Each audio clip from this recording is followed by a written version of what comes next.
when I'm in a group, I will talk to everybody, and I feel I feel bad if I don't. At a party, I float around and want to get connected to everybody and kind of get a sense for the group as a whole.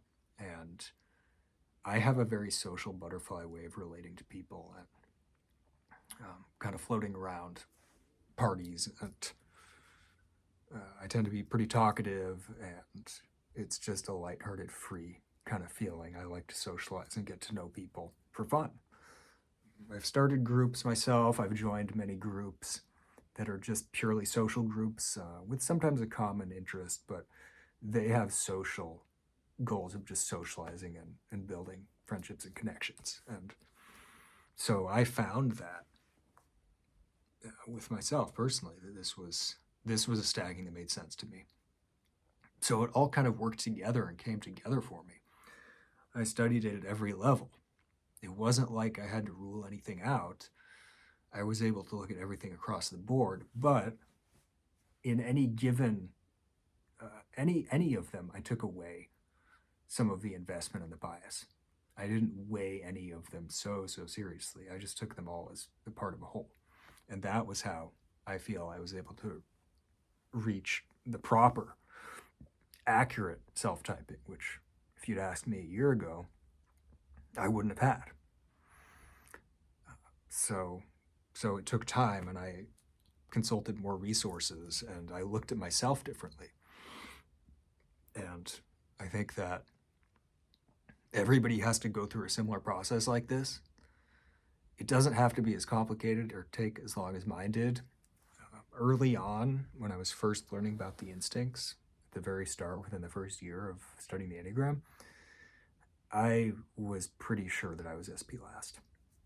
It just seemed obvious, and all of that boring SP stuff was always procrastinated on and neglected. And those were the two that stood out to me. That was without reading any descriptions about them, which the descriptions can throw people off sometimes because they tend to be very superficial and general, and they don't always fit you.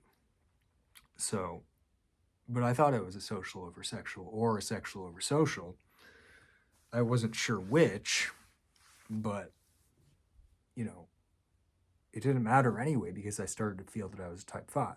And that was, and I eventually finally typed myself as a sexual over social type 5 because, again, this was a more volatile, aggressive type 5. I was very relationally focused. I was impulsive, and many qualities that resonate with a type 8, but I wasn't really looking at 8. So finally, once I started looking at 8, it seemed logical that I was actually a social over sexual.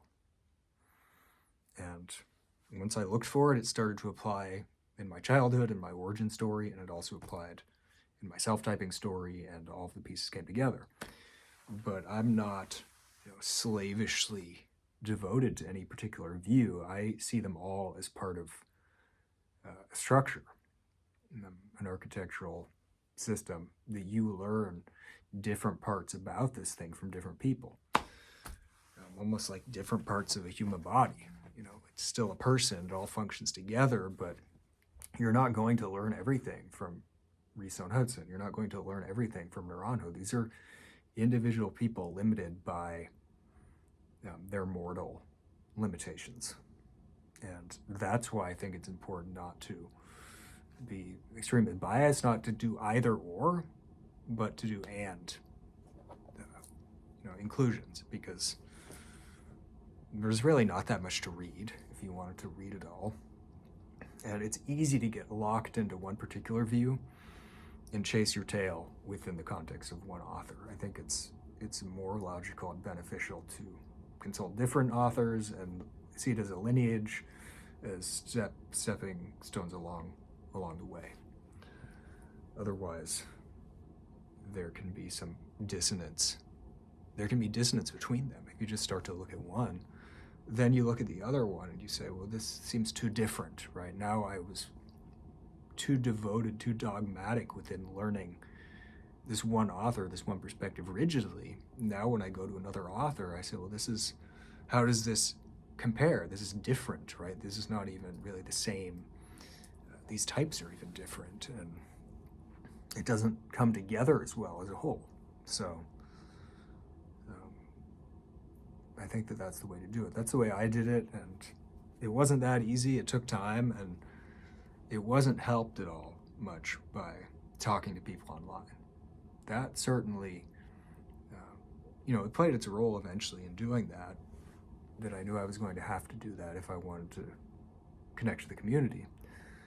But as far as typing myself, I found a lot of kind of loose ends and people misleading me, maybe unintentionally, but saying you sound like this, and sort of hijacking the narrative a little bit. And I think that it's important not to do that. As somebody self-typing, to not let others kind of take over and not let them lead you, because you're not even connecting as individuals. They don't even know what you look like. To really type and stack somebody accurately, you not only need to know the material very well, but you really need to know the person pretty well too. This idea of typing based on vibe and speed methodologies is really just a fantasy. It's something that people wish could be done, and there may be some range of proficiency where people can be learning it and getting closer, but at the end of the day, that's not what typing someone's about, and that's not what it involves. That's not what it requires. So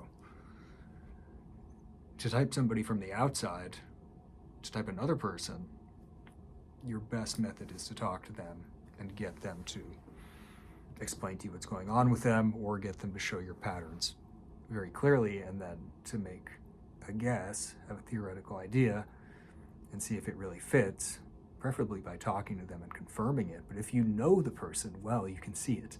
If you don't know the person well, you can't necessarily see it. It's very easy to mistype people based on your own biases if you want to see a certain type for them. And we all have our reasons for doing that, for wanting to see this or that type. If we don't like the person, we often want to assume they're mistyped and to try to take them apart. And that's common. So just be aware that we can all do that. And because we have all the types in us, looking at the dynamics of this thing, the way the human mind works, and that it's not like measuring somebody's height or weight or whatever, we can easily look at them and say, no, you seem like this other type, right? It's just this kind of petty thing people do, and it's not objective. At the end of the day, you have to do self-typing, or type people based on extensive knowledge of them and studying them, and also studying Enneagram. Okay, that's all.